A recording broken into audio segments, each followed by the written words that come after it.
မင်္ဂလာပါခင်ဗျာ ARD ကပတ်စင်တင်ဆက်နေတဲ့ Editor စကားဝိုင်းအစီအစဉ်ကနေကြိုဆိုလိုက်ပါတယ်ဒီတစ်ပတ်မှာတော့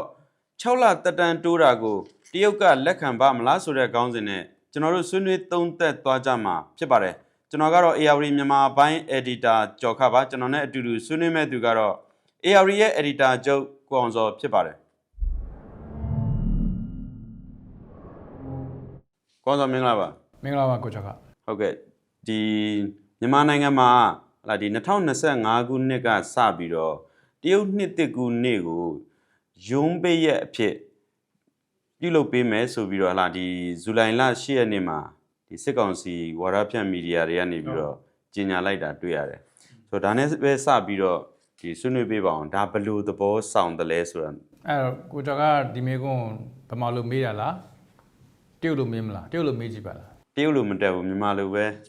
မေးရတာဟုတ်တရုတ်လိုမေးလို့မရဆိုတော့တရုတ်လိုမေးလို့မရဆိုတော့အဲ့တော့ဒီမေကွန်းမပြေခင်မှာကျွန်တော်ကဘာနဲ့ပြောချင်လဲဆိုတော့အခုနိုင်ငံပိုင်နဲ့အပါဝင်တခြားပုဂ္ဂလိကဘဏ်တွေကိုစစ်ကောင်စီကနေပြည်တော်မှာတွဲဆုံဆွေးနွေးတဲ့သတင်းပေါ့နော်ဆိုတော့ဒီသတင်းမှာဆိုရင်ကျွန်တော်တွေ့ရမယ်ဖတ်ကြည့်ပါဦးဗန်များသည်ငွေအနှံသူများ၏အကျိုးစီးပွားကိုကာကွယ်ပေးရန်တာဝန်ရှိတဲ့ကဲ့သို့ငွေကြေးစနစ်တည်ငြိမ်မှုလုံခြုံမှုနဲ့ခိုင်မာမှုထိန်းသိမ်းရေးကိုတပါတဲဆောင်ရွက်တယ်ဆိုတော့ဘန်တွေကိုအခုစားကပို့ပြီးတော့ဝက်ဦးတင်းလို့ဝက်ဦးကြက်လို့လာကြက်နေတာပေါ့နော်ကြက်နေနော်ဝက်ဦးကြက်လို့ကြက်ပေးနေတယ်ဆိုတော့တဘောကကျွန်တော်မြင်တာကတော့ကျွန်တော်တို့ဒီနေ့ကာတွန်းဆရာဆွဲသလိုမျိုးဘန်တွေကိုလိုက်ပြီးတော့ဖမ်းနေတာဘန်တွေကိုလိုက်ဖမ်းဖို့စဉ်းစားနေဖမ်းနေတာဒါမှမဟုတ်လိုက်ဖမ်းနေတာတဘောကတော့ကျွန်တော်ပြောတယ်ဘယ်လိုထင်လဲတဲ့ဗီဒီယိုလေးခံရတော့မလားတဲ့ဆိုတော့ဒီသတင်းတွေအခုထွက်လာကြပြီအကြောင်းလဲဆိုတော့မကြသေးခင်ကပဲကျွန်တော်တို့အားလုံးသိခဲ့ကြတယ်ဟလာကျွန်တော်တို့ဥသိန်းဝေဖြစ်နေမြန်မာနာမည်ဥသိန်းဝေဖြစ်နေ search porn ကိုပြောတာ search porn ဆိုရင်ကျွန်တော်တို့အသက်က80ကျော်ပြီအရင်တော့ဆိုရင်သူသတင်းမီဒီယာတွေကိုပြောခဲ့တဲ့စကားတွေရှိပါတယ်သူကမြန်မာနိုင်ငံခရိုနီတထေးလောကမှာ 100% clean တရားခိုင်နှုန်းတန့်ရှင်းတယ် clean ဖြစ်ပါတယ်လို့ပြောခဲ့သူကြွားခဲ့သူဖြစ်ပါတယ်ဒီနေ့သူထောင်ချမယ်ဆိုတော့ရုံးမဘန်ကိုတရားစွဲတာတွေဝင်အောင်စစ်ဆေးတာတွေပြီးတော့သူ့ဘာထောင်ချမယ်ဆိုတဲ့သတင်းတွေထွက်နေတဲ့အချိန်လည်းဖြစ်တယ်ဒါဥသိမ်းဝေပုံပေါ့နော်ဟုတ်ဒီအာနာသိမ့်ပြီးတဲ့နောက်ပိုင်းကာလမှာလည်းဒီသူကအတန်ပိုထွက်လာတဲ့သူလည်းဖြစ်တာပေါ့ဟုတ်စစ်ကောင်စီဘက်ကနေလိုက်ပြောတာတွေလည်းရှိခဲ့တာပေါ့နော်ဆိုတော့ကျွန်တော်ကတော့ခုနကဒီကာတွန်းပြန်ကြည့်မယ်ဆိုရင်တော့ကျွန်တော်မြင်တာကတော့စစ်ကောင်စီမှာပတ်စံမရှိတော့ဘန်ကာရီကလည်းသူတို့ပြောတာကတော့စစ်ကောင်းဆောင်ကဘာလို့ချင်းနေဆိုတော့သူတို့စဉ်းစားလို့မရအောင်ဖြစ်နေသူတို့နေပြီးတော့ခေါ်ရဲစစ်တယ်ဆိုတော့ကျွန်တော်တို့ပြောတာကတော့6လာတော့မဟုတ်ပါဘူး။ဘာလဲဆိုတော့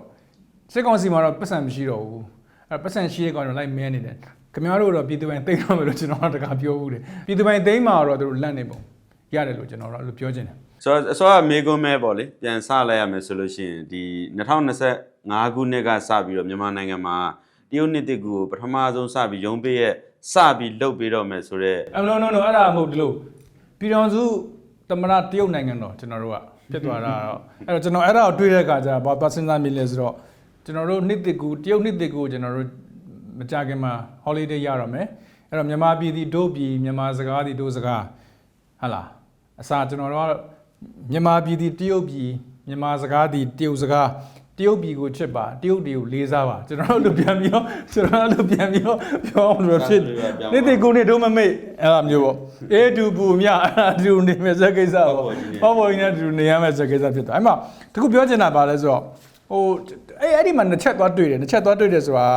မြန်မာစစ်ကောင်စီကနေပြီးတော့ဘာကြောင့်ဒီနေ့ကို holiday အဖြစ်နဲ့သတ်မှတ်လဲပေါ့နော်ဆိုတဲ့ဟာမှာအာဆီယံဖွဲ့ဝင်နေတဲ့အတူဆိုတဲ့စကားတစ်ခုပါတယ်နောက်တစ်ချက်ကပါလဲဆိုတော့စုမျိုးပေါက်ဖို့ချစ်ကြည်ရေးကိုပုံမခိုင်မာဖို့ဆိုတာပါတယ်အဲ့ဒါပို့ပြီးတော့အဓိကကြတယ်ကျွန်တော်ထင်တယ်ကျန်တဲ့အာဆီယံ member တွေနဲ့တူဖို့ဆိုတာကတော့ဒါကတော့တက်အတုံးချတာဘာကြောင့်အခုချိန်မှာအဲ့ဒီရောက်စဉ်းစားရတယ်လဲဘာကြောင့်အခုချိန်မှာစတာလဲဆိုတော့ပေါ့ပေါ်ကြီးကိုသူပို့ပြီးတော့သူဘက်ကချင်းကပ်ရတာပေါ့ပေါ်ကြီးကိုပို့ပြီးတော့မျက်နှာလို့မျက်နှာလုပ်ပြတာရှိမှာပေါ့နော်ဒါပေမဲ့ကျွန်တော်အာဆီယံကိစ္စကိုပြောချင်လို့အာဆီယံမှာChinese New Year လို့ခေါ်တဲ့တရုတ်နှစ်သစ်ကူကိုတကယ်ကျင်းပတဲ့နိုင်ငံနှစ်နိုင်ငံရှိတယ်။စင်ကာပူနဲ့အင်ဒိုနီးရှား နော်ဗီယက်နမ်မှာတက်လို့ခေါ်တဲ့နှစ်တကူပွဲရှိတယ်တရုတ်နှစ်တကူနဲ့ဘာမှမဆိုင်ပြီးတော့ကမ်ဘောဒီးယားထိုင်းလာအိုဘရူနိုင်းမြန်မာတရုတ်နှစ်တကူကိုရုံးပရက်ဖြစ်သတ်မှတ်ခဲ့တာမရှိဘူးဒါပေမဲ့ဒီနေ့ဒီချိန်မှာမြန်မာသတ်မှတ်လိုက်ပြီဆိုတော့အဲ့ဒါလည်း ASEAN standard ဆိုတာမဟုတ်ဘူးဆိုတော့ပြောချင်တာကတရုတ်ကိုဘယ်လောက်ထိအခုချိန်မှာအသေးအတန်နောက်ကနေလိုက်ပြီးတော့ဒူးဖက်နေရလဲဆိုတဲ့ကိစ္စပေါ့နော်အဲ့ဒါအဓိကပို့ပြီးတော့ပေါ်လွင်တယ်လို့ကျွန်တော်ကတော့ထင်တယ်ပြီးခဲ့တဲ့ရက်ပိုင်းမှာပဲလာတရုတ်နိုင်ငံမှာပြုလုပ်တဲ့ဒီအစိမ်းရောင်ဖွံ့ဖြိုးရေးဖိုရမ်ပေါ့အဲ့ဒီဖိုရမ်ကိုဒီမြန်မာနိုင်ငံကနေပြီးတော့လာဒီအာနာသိန်းဒုစစ်ကောင်းဆောင်ဒုတိယဗိုလ်ချုပ်မူကြီးစိုးဝင်းကိုဖိတ်တာကျွန်တော်တွေ့ရတယ်သူကိုယ်တိုင်လည်းသွားတက်ခဲ့တယ်ပေါ့ဒီဟာကိုကြည့်မယ်ဆိုလို့ရှိရင်စစ်တပ်ကအာဏာသိမ်းပြီးတဲ့နောက်ပိုင်းမှာအမြင့်ဆုံးပုဂ္ဂိုလ်ဖိတ်တယ်လို့တော့ပြောလို့ရအဲ့ဖိတ်တဲ့ထဲမှာလည်းဒီအာဏာသိမ်းဒုစစ်ကောင်းဆောင်ကိုဖိတ်တယ်ပေါ့ဒီအပေါ်မှာဘယ်လိုမြင်လဲ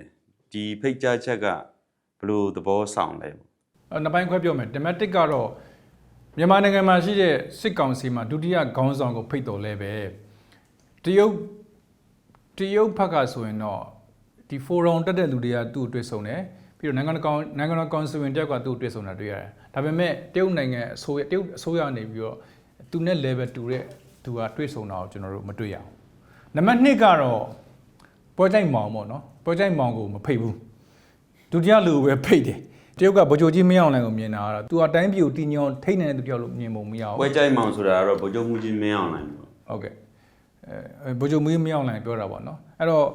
အခုဗိုလ်ချုပ်ကြီးဒုတိယဗိုလ်ချုပ်ကြီးစိုးဝင်းကိုဖိတ်ကြတဲ့ကောဒီတက်ပို့ပြီးတော့ဟလာမီဒီယာတွေအတွက်ရေးစရာတွေတွေးစရာတွေဒီ observer တွေအတွက်ပို့ပြီးတော့ comment လုပ်စရာတွေဖြစ်လာတာကျွန်တော်တို့တွေ့ရတယ်ပြန်သုံးသပ်မယ်ဆိုရင်တော့ကျွန်တော်ထင်တာကတော့လူဟောင်းတွေကိုထုတ်ပြီးသုံးနေတယ်လို့ကျွန်တော်တို့သုံးသပ်လို့ရတယ်ဆိုတော့ဒုတိယဗိုလ်ချုပ်မူကြီးစိုးဝင်းတရုတ်ကိုမသွားခင်မှာပဲလားဒီသမရဟောင်းဦးသိန်းစိန်လည်းတရုတ်ကဖိတ်လို့သွားခဲ့တာရှိတယ်ဦးသိန်းစိန်ကတော့ဟလာဒီတရုတ်နိုင်ငံငြိမ်းချမ်းစွာအတူရှင်တွဲနေထိုင်ရေးမူ290ပြည့်အခမ်းအနားကိုတက်ရောက်ခဲ့တာပေါ့အဲ့ဒီအခမ်းအနားကိုတက်ရောက်ခဲ့တဲ့ဦးသိန်းစိန်ကိုတရုတ်နိုင်ငံသားရေးဝန်ကြီးဝမ်ယီကနေပြီးတော့ဒီပြောလိုက်တာပေါ့လေဒီအာနာသိန်းကောင်းဆောင်ဗိုလ်ချုပ်မူကြီးမင်းအောင်လှိုင်ကိုဒီအာနာစွန့်မှုကိစ္စနားချပေးဖို့ဆိုပြီးတော့ပြောလိုက်တာရှိရဒီပြောကြချက်ကိုတော့ဟလာစင်ကာပူခြေစိုက် Channel New Asia သတင်းဌာနကနေတင်ဆက်ထားတာတွေ့ရတယ်ဒီအပေါ်မှာကွန်စော့အနေနဲ့ဘယ်လိုမြင်လဲပေါ့ဖြစ်နိုင်မှာမလားပေါ့ the first question ကတော့အဲ့ဒါကိုဖတ်ပြီးတဲ့အခါမှာမေးမိတဲ့မေးခွန်းကတော့ဒါဖြစ်နိုင်မှာမလားဒီဟာ blog credible ဖြစ်တယ်လေဆိုတော့ဒါဒီသတင်းက blog credible ဖြစ်တယ်လေဆိုတဲ့ကိစ္စဖြစ်နိုင်မှာမလားဆိုတာသတင်းရောဖြစ်နိုင်မလားဒါပေမဲ့ဦးသိန်းစိန်ရောတကယ်ပဲဗိုလ်ချုပ်ကြီးမင်းအောင်လားလက်ရှိအာဏာရှိတဲ့ဗိုလ်ချုပ်ကြီးမင်းအောင်လားအဲ့လိုပြောနိုင်မှာမလားဆိုတဲ့ကိစ္စပေါ့နော်ဒါပေမဲ့ဘာကြောင့်လဲဆိုတော့တေချာတော့သမရဟောင်းဦးသိန်းစိန်ဒီလေ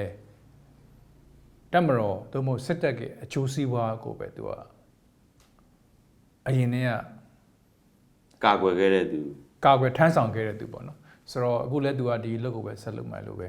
ကျွန်တော်တော့ထင်တယ်မြန်မာပြည်ရဲ့ cover shop ပေါ့နော်ဒါပေမဲ့သူဟာသူ့ရဲ့တက်တန်းမှာတော့သူ့ကိုနိုင်ငံတကာရောပြည်တွင်းရောသူ့ကိုလက်ခံလို့ရတဲ့ခေါင်းဆောင်တယောက်ဖြစ်ခဲ့တယ်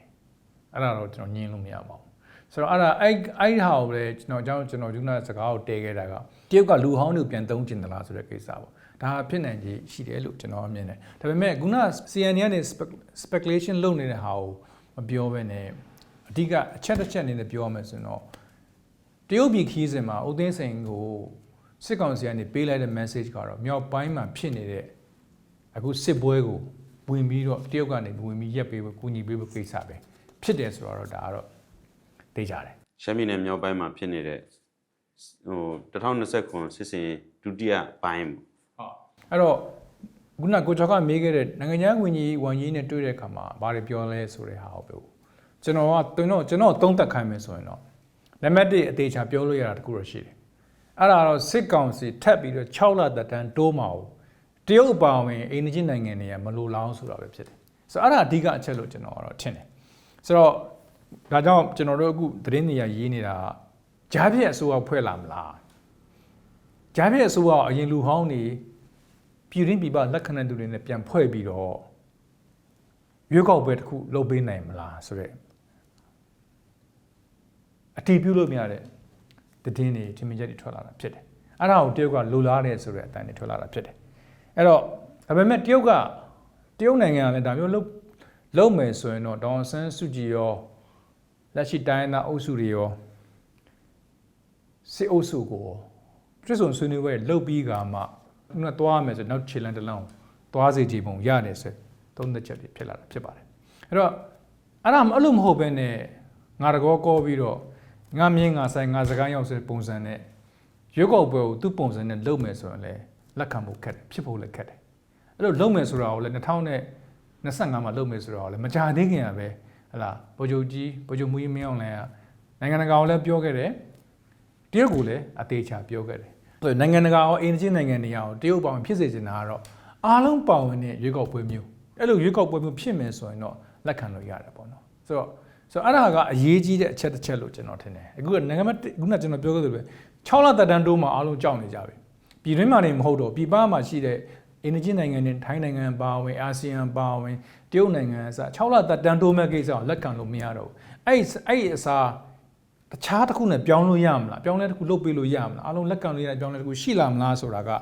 အဓိကအချက်လို့ကျွန်တော်ကတော့ထင်တယ်အဲ့မှာဒီဦးသိန်းစိန်ရဲ့တရုတ်ခီးစဉ်မှာပဲပေါ့လေဒီဝန်ကြီးကနေပဲတိုက်တွန်းလိုက်တယ်လို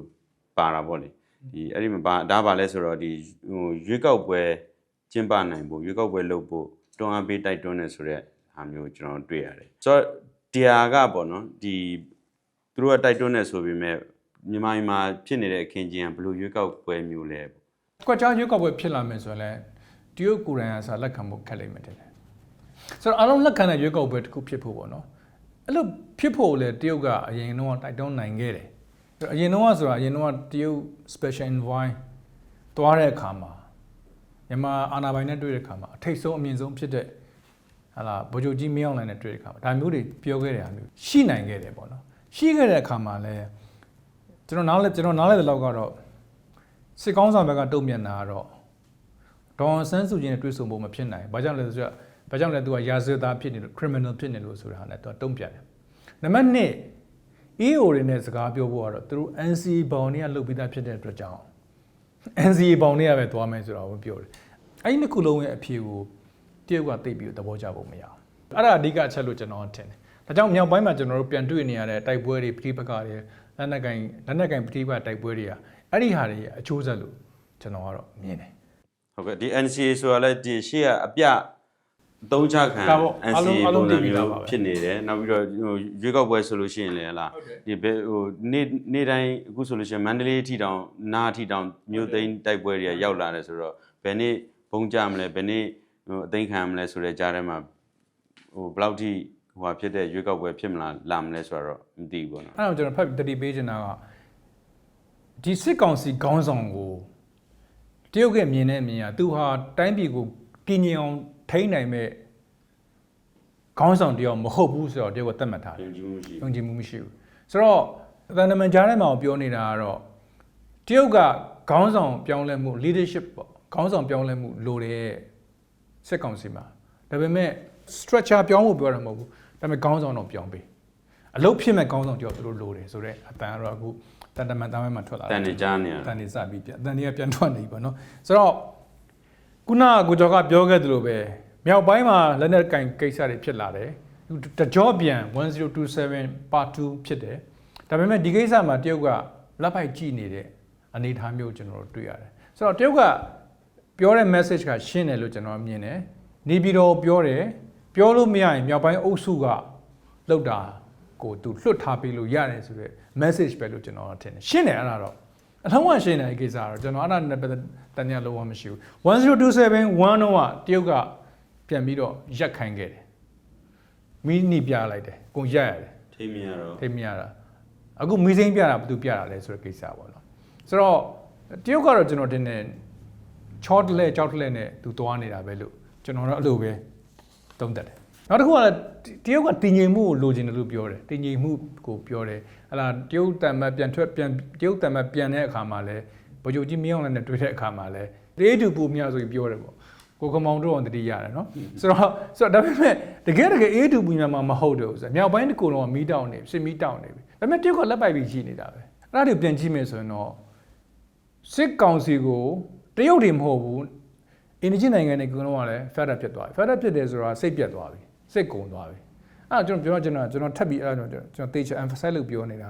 6လထပ်တိုးမဲ့ကိစ္စကိုလက်မခံနိုင်ဘူးဆိုတဲ့ကိစ္စပဲအပြောင်းလဲတစ်ခုလုပ်ရမယ်ဆိုတဲ့ကိစ္စကိုပြောတယ်လို့ကျွန်တော်တော့အဲ့လိုပဲသုံးသပ်တယ်ဒီဒုတိယဗိုလ်ချုပ်မှုကြီးစိုးဝင်းရဲ့ဒီတရုတ်ပြည်ခီးစဉ်ဟာဒီ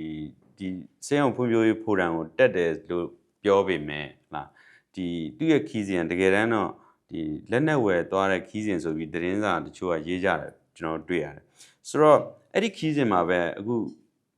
သူတို့ပြောသလိုဒီလက်နက်တွေဝေရင်မြေပြင်သုံးလက်နက်တွေကိုတရုတ်ဘက်ကဒီရောင်းပေးမယ်ဆိုတဲ့သတင်းတွေလည်းထွက်လာတာပေါ့လေဆိုတော့ဒီဟာကဘယ်လိုသဘောလဲပေါ့နော်ကျွန်တော်မြင်တာကတော့တရုတ်ကတော့နှစ်ဖက်စလုံးလက်နက်ရောင်းနေတာအဲ့လိုဆိုကျွန်တော်တို့မြောက်ပိုင်းအုပ်စုလက်နက်ပေးရလဲမြောက်ပိုင်းအုပ်စုလက်နက်တွေပေးရလဲမေးမယ်ဆိုတော့တရုတ်ကလာတာပဲအခုစစ်ကောင်စီကတိုက်နေတဲ့အလေးမြန်တွေရောဟလာအကြီးစားလက်နက်တွေရောအစင်းမြင့် drone တွေအစားအဲ့ဒါတရုတ်စီကဝယ်တာပဲဆိုတဲ့အခါကျတော့